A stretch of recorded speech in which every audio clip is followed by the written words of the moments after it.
Le Créneau acéricole vous présente les membres de son organisation, parce que chaque maillon de l'industrie acéricole est essentiel pour son développement. Agir ensemble pour innover et exceller. Merci à nos partenaires. Mon nom, c'est Donald Ouellette. Je suis fondateur d'Érablières d'Épée et présentement copropriétaire avec mes deux enfants.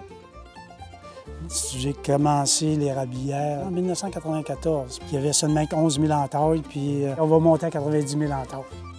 Moi, c'est Mélanie Ouellette, copropriétaire d'Érablières d'Épée. Nous, en fait, on est des producteurs de vrac. On ne vend pas de sirop d'érable directement aux consommateurs. C'est sûr que nous, on consomme notre propre sirop, puis notre famille et tout ça.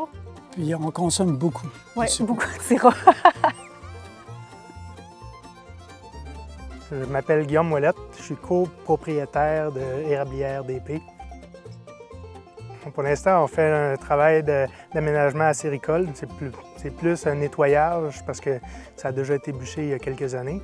Mais avant d'installer la tublure, on va être sûr que tout soit bien propre dans le bois et qu'il n'y ait pas des arbres non désirables. En 2007, j'ai regardé un partenaire là, parce que j'étais rendu à un certain âge. Puis Guillaume travaillait pour moi, puis à la fin du compte, il me dit de même, il dit « Moi, papa, j'aimerais ça, avoir l'érablière. » Je ne pensais pas que Guillaume était intéressé à l'entreprise.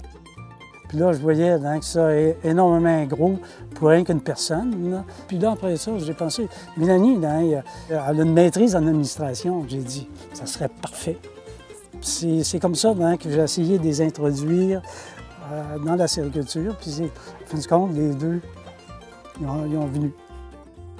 C'est certain que c'est une fierté quand un de tes jeunes qui se dit « OK, je voudrais avoir ça ».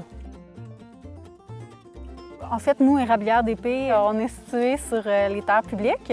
En fait, la principale différence, c'est que ce droit-là, il est à payer à toutes les années. Par contre, c'est conditionnel à respecter certaines règles qui sont établies par le ministère de la Forêt, de la Faune et des Parcs.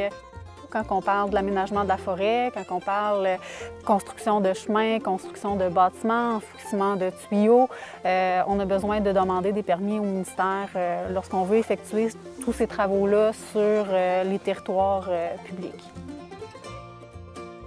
C'est que, tu sais, la sériculture, même présentement, c'est encore en croissance, puis pas nécessairement connu ou inclus dans le quotidien, même des Québécois, en fait.